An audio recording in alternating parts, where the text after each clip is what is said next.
স্ত্রীকে রেখে দীর্ঘদিন প্রবাসে থাকা যাবে না।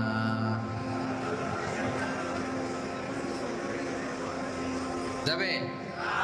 তার সাউন্ড নাই, দেখছেন? না, যাবে না। 5 মাস, ম্যাক্সিমাম 6 মাস।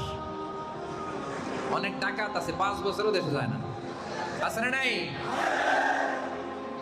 না, এগুলো করবেন না। এই যে পরকীয়ার সমস্যা আমাদের দেশে, প্রবাসী বিদেশে পড়ে আছে, টাকা কামাবে, ঘর বানাবে, জমি কিনবে, আর এদিক দিয়ে স্ত্রী চলে গেছে আরেকজনের হাত ধরে। কি ভয়ঙ্কর অবস্থা!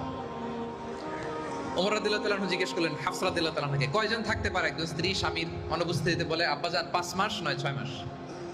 তাহলে 6 মাসের বেশি থাকা যাবে না।